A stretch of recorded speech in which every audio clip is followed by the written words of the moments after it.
Do we witness to others the joy of the gospel? A blessed Saturday, brothers and sisters. This is our reflection question for today. Holy Spirit, make my heart open to the Word of God. Make my heart open to goodness. Make my heart open to the beauty of God every day. Amen.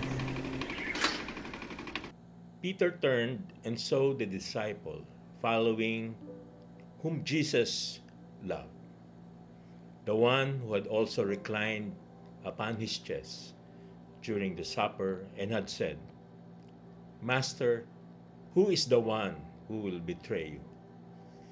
When Peter saw him, he said to Jesus, Lord, what about him? Jesus said to him, What if I want him to remain until I come? What concern is it of yours? You follow me.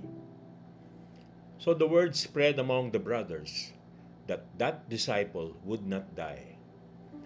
But Jesus had not told him that he would not die. Just what if I want him to remain until I come? What concern is it of yours? It is this disciple who testifies to these things and has written them, and we know that his testimony is true. There are also many other things that Jesus did, but if this were to be described individually, I do not think the whole world will contain the books that would be written. The Gospel passage serves as a powerful reminder to avoid comparing our spiritual journeys to others and to focus exclusively on our personal, unique mission in Christ. While Peter and John were both called as disciples, each was given a different role or function. Peter was tasked to shepherd the sheep of Christ, and in the end, to die for him. John's role was to witness to Christ and to give his testimony to the gospel.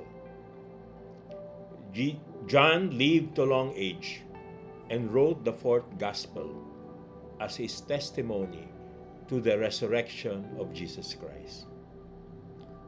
When Peter asks about John, Jesus essentially replies, What concern is it of yours? This passage directly addresses our human tendency to compare our crosses, our service, or our vocations with those of our neighbors. Jesus invites us to let go of envy and jealousy, reminding us that we each have a distinct, personalized path to walk. The passage also emphasizes that every person has a distinct vocation or state of life, either as a religious, married, single, or ordained. It calls us to concentrate on how faithfully we are fulfilling our God-given mission, rather than worrying about the paths or destinies of others.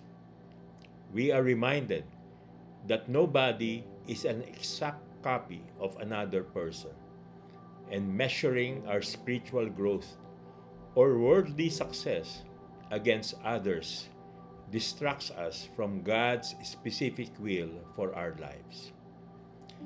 The verses immediately preceding this gospel passage describe Jesus foretelling Peter's martyrdom. But when you grow old, you will stretch out your hands, and someone else will dress you and lead you where you do not want to go.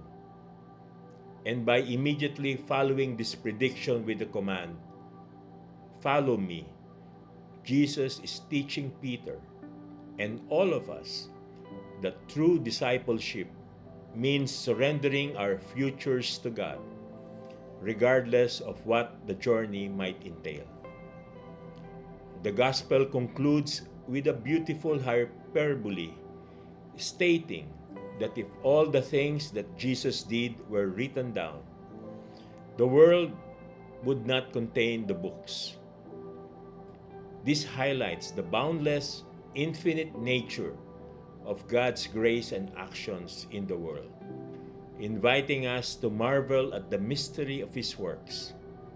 It serves as a reminder that there is an abundance of God's love to go around, completely negating the need to compete with or envy others. Let us pray. In the name of the Father, and of the Son, and of the Holy Spirit. Amen. Lord Jesus, keep our eyes fixed on you. In a world full of distractions and comparisons, help us to embrace our unique calling. Give us the grace to trust you in your plan for us and for others without envy or doubt. Jesus, King of mercy, we trust in you. In the name of the Father, and of the Son, and of the Holy Spirit. Amen. God bless your families, brothers and sisters. God bless our Catholic Church and Couples for Christ.